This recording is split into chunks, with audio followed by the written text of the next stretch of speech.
मैं काफ़ी छोटा था, खुदार फिल्म आई थी, अमिताभ बच्चन साहब और प्रवीण बॉबी, बिल्कुल घर के पास हमारे हॉल हुआ करता था, उसमें हम किनारे से घुस के बगैर टिकट बैठ जाते थे। This piece is part of a new initiative by Orient Cement called art to heart and my job is to curate collaborations with artists so art can benefit. This time I partnered with a fantastic painter, Naval Kishore, who took this poem to heart and gave it colors. Anyway, मुझे इस film खुदार का एक गाना बड़ा पसंद है, much गया शोर सारी नगरी रे। अमिताभ बच्चन साहब कई सारे लड़कों के ऊपर चढ़कर कई बार गिरने के बाद जो रस्सी पे दही हांडी लगी होती है वो फोड़ते हैं। तो फिल्म देखने के बाद हम सारे लड़के इसी टाइप की दही हांडी का प्लान बनाया और बहुत सारे नहीं थे, 10-12 थे and it turned out to be one of the biggest lessons I could have got as a kid. मुलाहिजा फरमाइए, दिस पोम इज कॉल्ड दही की हांडी। पहले 6 फिर 4 फिर 3 फिर 2 फिर 1, पहले 6 फिर 4 फिर 3 फिर 2 फिर 1, क्या ये बच्चे पिरामिड बनाएंगे लगता था देख। वैसे भी हर बच्चे को अमिताभ बच्चन बनना था, वैसे भी हर बच्चे को अमिताभ बच्चन बनना था, नीचे फालतू जनता खड़ी होगी, हमें तो ऊपर तनना था। अल्टीमेटली हांडी सिर्फ एक जना फोड़ेगा, अल्टीमेटली हांडी सिर्फ एक जना फोड़ेगा, जो लीडर बनेगा सारे ब्राउनी वही जोड़ेगा। पर बच्चों में भी एक अजीब सी समझदारी थी, पर बच्चों में भी एक अजीब सी समझदारी थी। 6-8 साल के खुद थे और जन्मों की यारी थी।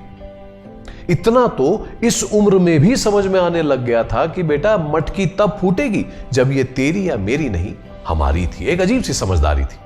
और अब आप प्रोसेस देखिए, पहले सबसे स्ट्रांग वालों ने बेस बनाया, पहले सबसे स्ट्रांग वालों ने बेस बनाया। हम 8 साल के हैं, 6 साल वालों को यह जताया, फिर कंधों की मजबूती के हिसाब से लड़कों को लाइन में लगाया और मटकी तक पहुंचने का जमीन से 3 मंजिला प्लान बनाया। चुटकियों में सारे लड़के एक के ऊपर एक हो गए, चुटकियों में सारे लड़के एक के ऊपर एक हो गए, कई बार गिरे, कई बार चढ़े, टारगेट के मुताबिक हो गए। पर कमाल ये है कि जब ये मटकी फूटी तब भाई साहब नजारा क्या नायाब था। पर कमाल ये है कि जब ये मटकी फूटी तब भाई साहब नजारा क्या नायाब था। चाहे मटकी किसी ने भी फोड़ी हो, चाहे मटकी किसी ने भी फोड़ी हो, हर लड़के को यह यकीन था कि इस गेम का वो ही अमिताभ था। हर लड़के को यकीन था कि इस गेम का वो ही अमिताभ था।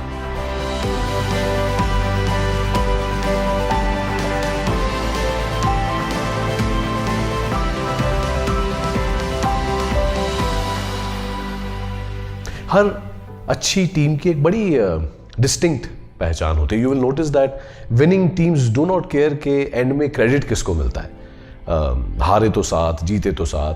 हारे तो सबने मिलकर आगे क्या करना है उसका प्लान सोचा, जीते तो सबने साथ मिलकर डांस किया। और ये एक 2 लोगों की टीम हो सकती है या एक बड़ी कंपनी हो सकती है। The point is, as long as we are together, who cares कि मटकी किसने तोड़ी है। जब ये मटकी फूटी तब भाई साहब नजारा क्या नायाब था। चाहे मटकी किसी ने भी फोड़ी हो, हर लड़के को यकीन था कि इस गेम का वही अमिताभ था। Much sunshine and laughter to you, all the very best.